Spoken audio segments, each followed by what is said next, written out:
Hello, ladies and gentlemen. InfiniteVibez here to help raise your awareness. Today, I'm going to be speaking to you guys about the profile archetypes in human design. Now, if you're familiar with human design, you know that there's about six profile archetypes. Not about, there's actually six profile archetypes. All right.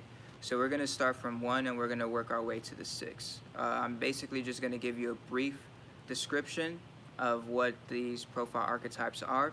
If you like any of this content and information and you want to learn more about your human design, click the link in my bio. You should see information in regards to joining a Patreon community where there's a lot of information that I've gathered over time. It's basically a library for human design. If you like to be self-taught, that is a location that I suggest you check out. And if you just want to learn more about this stuff and just dive deeper into it, or you already know about it and you want to dive deeper into it, book a one-on-one consultation with me and we'll sort that out. So without further ado, let's begin. So the one line tends to look externally for safety, for information. The one line is all about security, okay? And so that's the reason why they tend to investigate quite a bit, is because they need to have a sense of security before they do anything.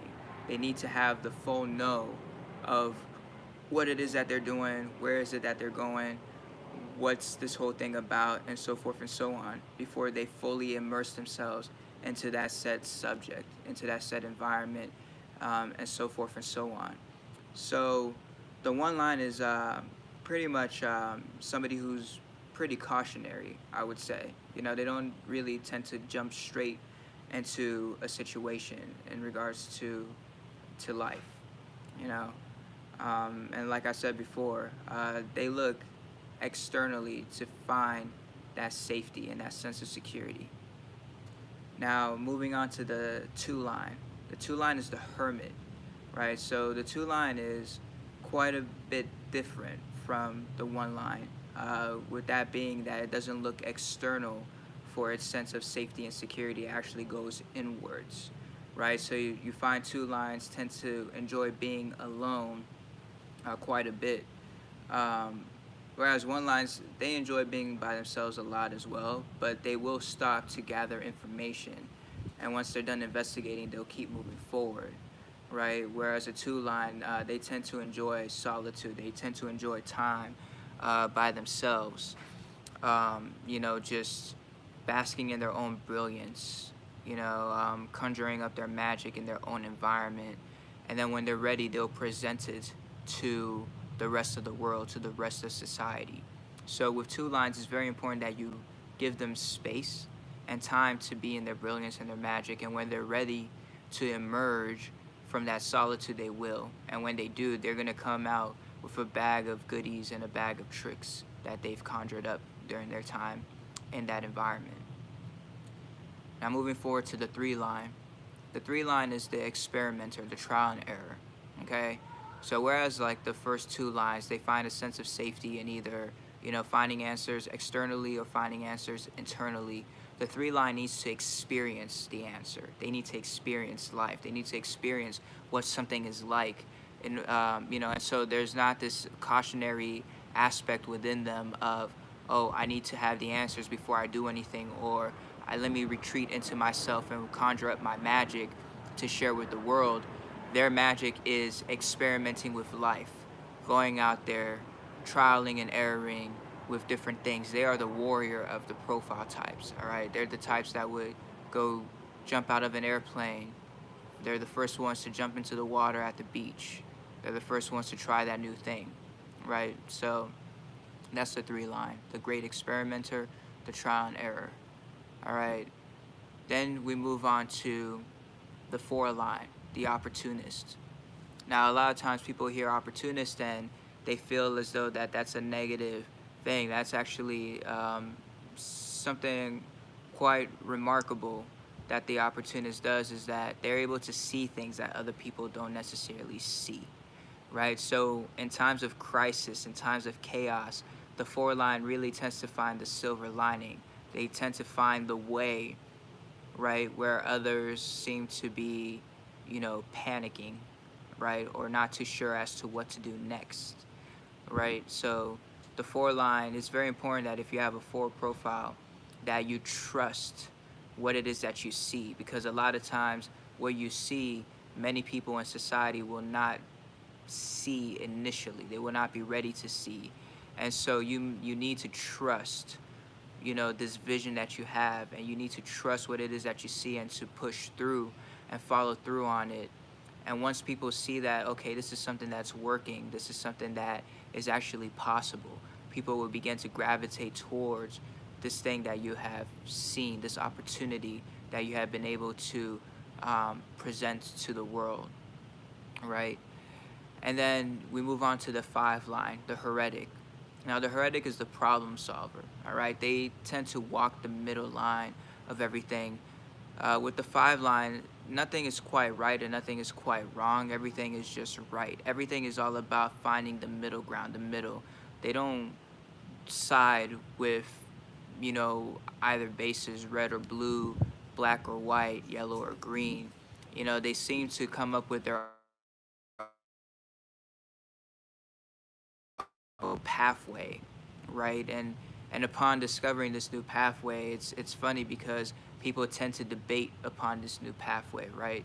But the 5 line is really a problem solver. They're quick to find the solution to things. It's a bit different from the 4 line, where they find the opportunities in a certain environment. The 5 line is quick to fix, right? They're quick to, problem solve, and to, when they see, okay, the 4 line presenting this opportunity, the 5 line can come in and be like, all right, this is how we're going to fix this situation, and proceed to, move forward in regards to creating a solution, all right?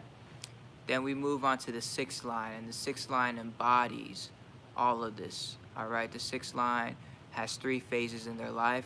From 0 to the first Saturn return, they're pretty much a trial and error. They're pretty much the martyr, all right? That's what the 6 line is busy doing. Between 0 and the first Saturn return, they're experimenting with life. And they're still seen as a 6 line while they're doing this. They're still seen as a role model. Actually, they inspire people to experiment with life more often than not, right? And to them, they feel as though that they don't know what it is that they're doing, all right? But but they do it in such a brilliant way that it inspires people to follow after them, all right? And then once they get past their first Saturn return and they move on to the other side of it, this is when they kind of retreat. They're more like the hermit heretic, right? So they're kind of like a 2-5 almost, right? So this is where they kind of retreat into their shell. They problem solve. They find solutions to all the trial and error and experiments that they did in the first 30 years of their life, right? And this is when they tend to, get the family together, have that lucrative business that's making them a lot of money. Just sort of taking a step back and then, creating the type of life that they want. They kind of disappear on all the old stuff that they were doing, and people are kind of like, where are you at, 6 line? What are you doing? And so they've metamorphosized into, this hermit heretic, and that can leave people confused, so at times. But, when they reappear, right, they are recognized as a 6 line, right? So after their second Saturn return, which is usually around 50, 55, 60, this is when they're really recognized as the role model. Okay, this is when people see them and they're like, wow, look at all these amazing things that you've done. You should follow suit. If you have a question, go ask the 6 line. They did it all. They experimented. They lived their life, and so forth and so on.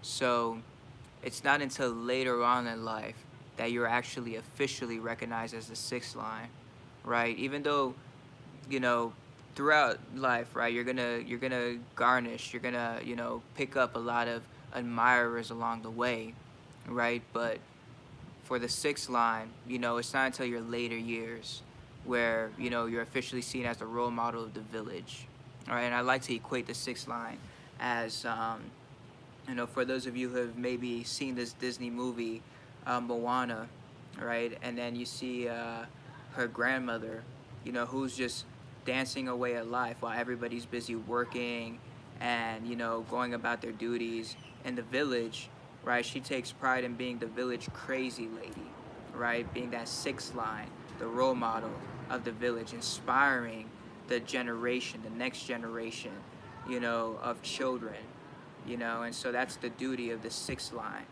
right? Um, and so yeah, that's pretty much it.